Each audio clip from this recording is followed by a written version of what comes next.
Hi, welcome. Oh, Yeah. So this is Andrew Barton. Andrew is going to be starting medical school in fall 2020 at Brown. Is that what it's called? What is its official name? it's technically the Alpert Medical School. But nobody knows it as that, I guess. Yeah, yeah. So So now, and I think what something that's really interesting that we didn't even talk about is talking about. So you're going to be starting medical school, and your wife's going to be starting PA school out there. So, so she's going to be or, applying this summer. It was oh, it that's was how it really goes. hard to kind of plan it all out. We thought about me waiting a year and then us both applying at the same time, but we decided I would just apply to a bunch of big city areas that would Mm-hmm. have a lot of PA schools. Unfortunately, I didn't get in any schools in like New York or Boston, but there's a couple in Rhode Island, and then we're like 40 minutes away from Mm-hmm. Boston. So fingers crossed it all works out. It'll be figured out.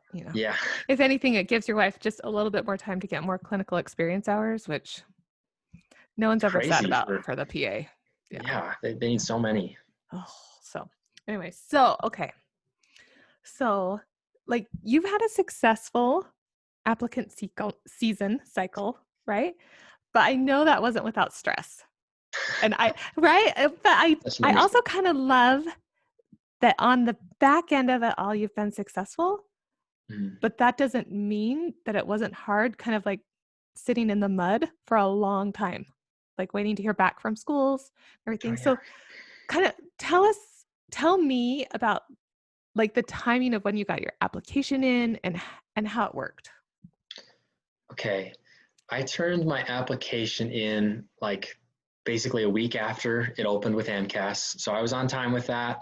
And then I had all my secondaries in within 2 weeks of when they were given to me. So like late July, early August, something like that. And then I got one interview invite real quick at the beginning of August for UMass, and then I got a couple more at the beginning of September to Wayne State in Virginia. And then I got waitlisted at all of those schools. And so I was to like November, December, and I didn't have any more. Oh, I did have one more interview coming up in January at VCU, but I started to think I was, potentially going to be reapplying.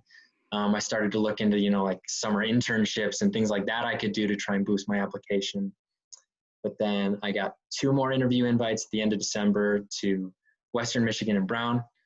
And then Brown accepted me at the end of February.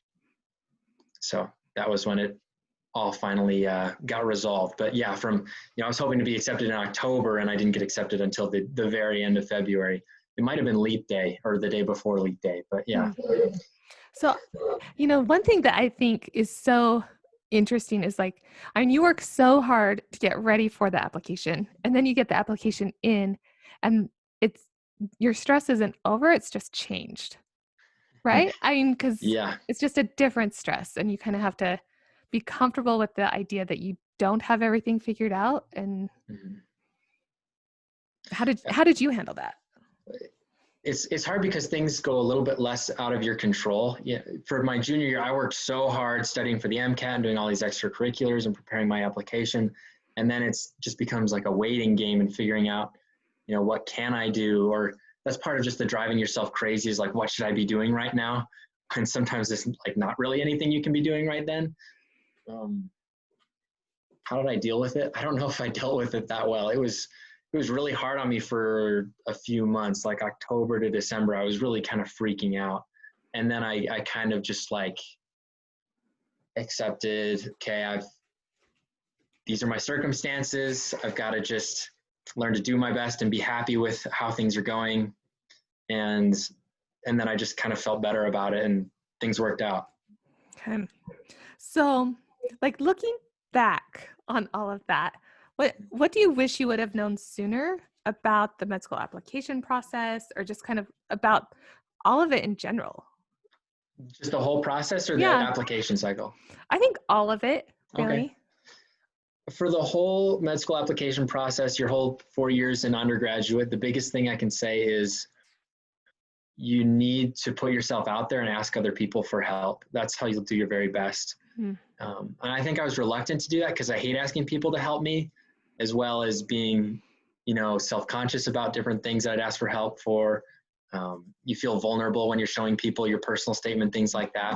But people are nice and they will help you. And that's how you'll do your best, is once you can break through that barrier of, I can deal with being uncomfortable or getting constructive criticism. That's the best thing I could say. Okay. So I guess you're saying like you wish you would have known sooner the benefit that could come from asking people for help. Yeah, and just being brave enough to do that, Mm, sort of pushing myself to use all the resources at my disposal. mm. Um, are there any resources that come to mind that you're like, ah, junk? I wish I would have kind of started taking advantage of this as a freshman, and I did as a senior, or anything like that. Um, I think I would have come to the pre-professional advisement center more often earlier to like figure out my plans of what I needed to be doing when.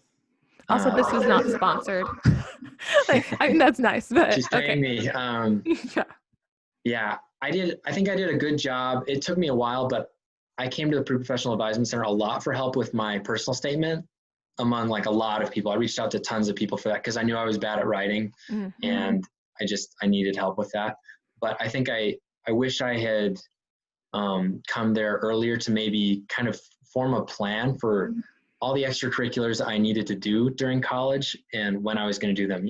So things like research, shadowing, clinical experiences, volunteering, and just not that the pre-professional advisement center is going to sit you down and tell you like, this is what you should do for each of those things, but just to kind of like figure out, okay, this is what I need to do and sort of lay out a plan for myself of when I was going to do all of those things. Cause that would have helped me a lot. Cause when I got to my junior year, I needed to do a lot of those things and spend a lot of time on them, but I was also taking probably my hardest year of classes and studying for the MCAT. So it made my junior year pretty miserable. So I wish I could have been, pulling back on some of those things during my junior year rather than doubling down on them. So if I, created a plan and been working on it my freshman and sophomore year, rather than just, okay, I'm taking my classes like I'm supposed to, it would have gone a lot smoother. So I think getting more advice and counseling on what I needed to do as an undergraduate would have been helpful. So, because now, is your dad a physician? He is, Is that yeah. so?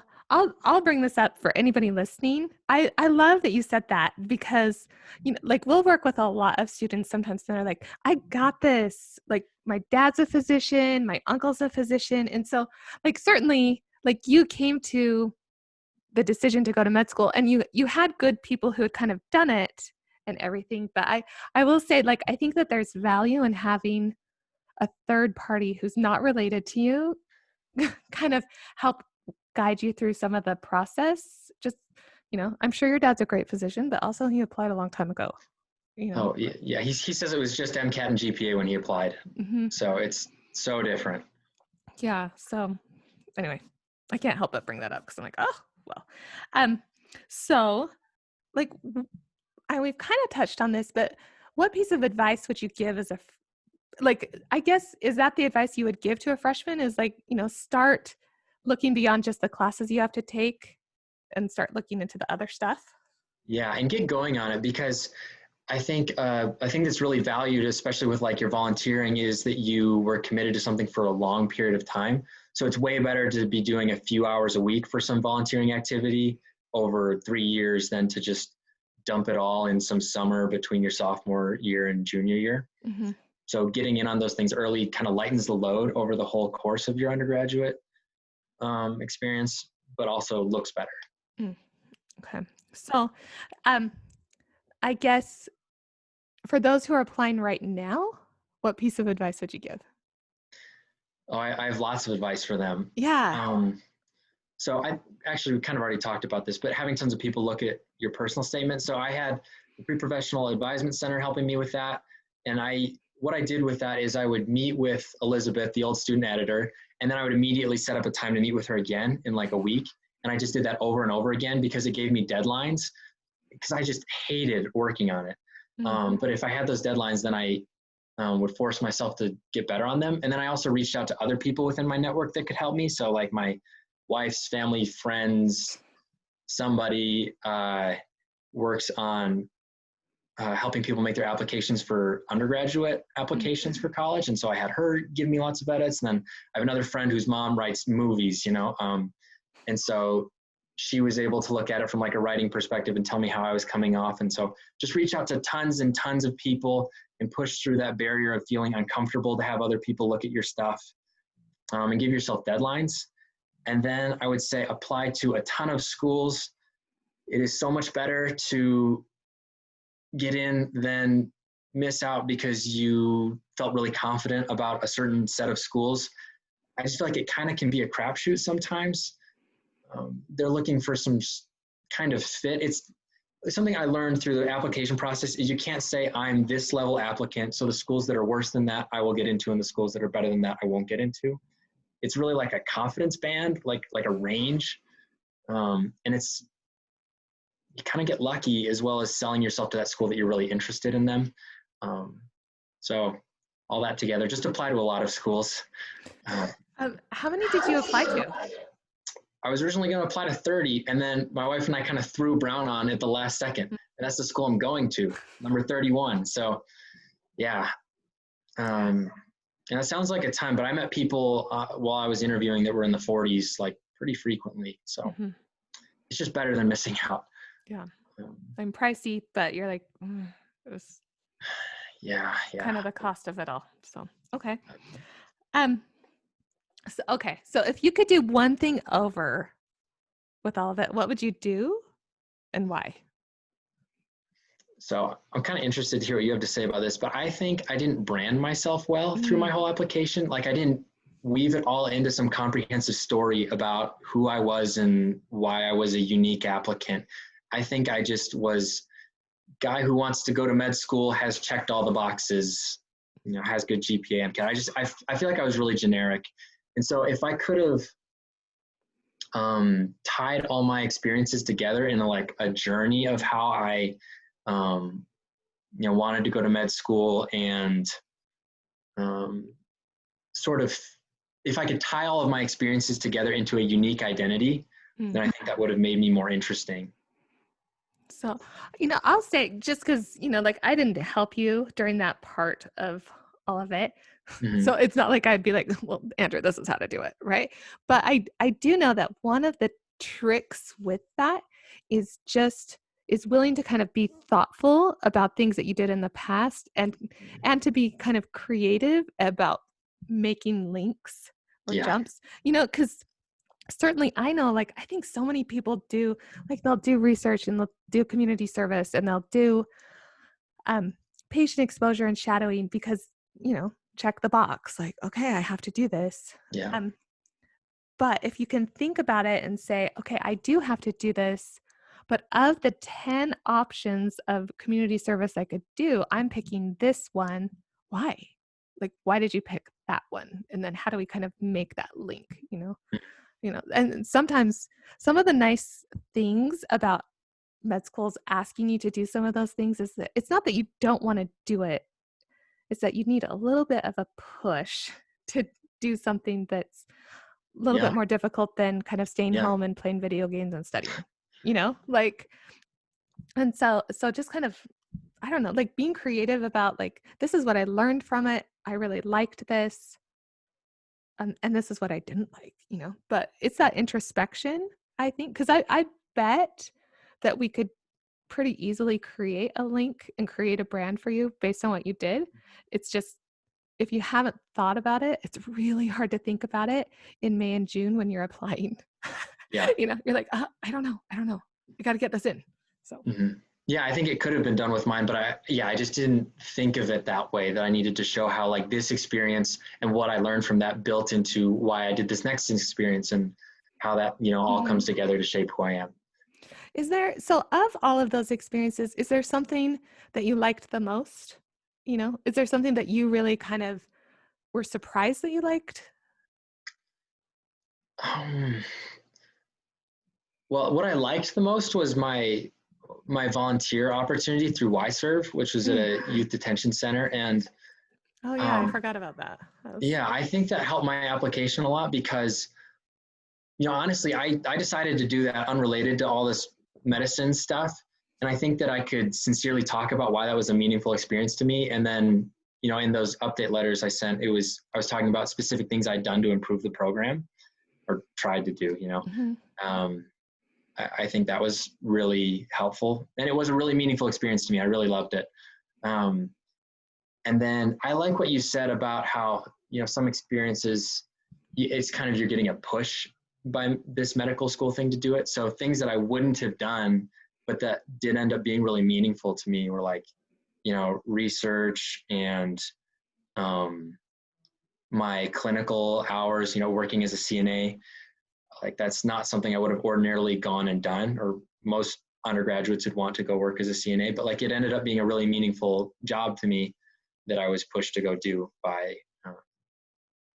looming med school. Yeah, the impetus of these Yeah, applications. yeah. Um, oh, shoot, I was gonna ask you something about oh, okay. So let's talk about your updates. Mm-hmm. Like something, this is where I talk to like the mythical person who's listening to this or watching this. I don't know. So something that's kind of funny is that like a lot of medical schools, they don't ask for updates. You submit it and you submit it in June, and then you've got your secondaries in, and then it's just like, wait, wait, wait, wait. And you're like, I've continued to be awesome. I've continued to do awesome things. How do I tell them? And a lot of times we're like, well, save it for the interview. Hope you get that interview. But Mm-hmm. so tell us kind of what happened for you with that. Yeah. So some advice with that is once you turn your application, like keep going, keep becoming a better applicant, just in case you have to reapply, but also for this, you have stuff to talk about in your interview and stuff to potentially update schools on. So I first started doing this update thing because I'd been put on hold at a school and they said they would welcome updates. And so I came to Christina and she helped me put together this great update letter. And I didn't have anything like huge, like a publication or something like that. Like everyone will tell you to update a school if you have a publication. But I had just like several things that I had been doing. Like I become a program director for this Y-Serve. I become a team leader in my research lab, and I was going to go, present a poster at a conference.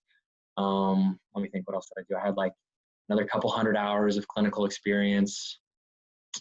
I think I become an MCAT tutor. I started TAing for a class. So I just had like 5 experiences that were pretty decent things. And so we put all that together, and then I would tell that school kind of like the why our school essay boiled down again real short. And so I sent that to that school that I was on hold on. And then I sent that to schools after I'd interviewed there like a month later or so. And then once I got to December, I was kind of like, schools that haven't given me an interview invite by now, I'm just going to send it to them. It's kind of a long shot last play. And I sent that to Brown, and then they gave me an interview like a week or 2 later. It was like really quick turnaround. So I think that, obviously that played a huge role in me getting accepted there. So it's a good thing to use. I love that. And I think that's just different. And I think you kind of have to read the room, like for you, it worked. And I don't know if it'd work for everybody. Right. Yeah. So, Well, and there were specific schools that said like they don't want updates. yeah. And so I didn't send it to them, but just the schools that I was kind of like, this seems sort of ambiguous or. Oh, see, I like just, that. Because, if they're really adamant, they're like, don't send us updates. Then yeah. please don't. Right. Yeah. Don't do that.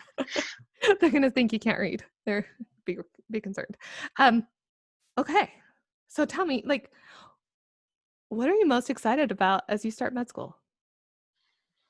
I'm excited to learn a lot, and that my learning can kind of become like clinical and useful too, because a lot of times as an undergraduate, like I have a semester and I learn all this stuff and then immediately forget it, and then have another semester and immediately forget it, and like it didn't really build. I got a little bit of taste of like putting everything together when I was studying for the MCAT, and it made all of these chemistry and biology and physics classes so much more meaningful when I saw like their relevance and how they all tied together. And so I'm really excited in med school to like put together all these different science concepts and physiology systems, and like feel like I know a lot about something. Like I feel like that will just be such meaningful learning.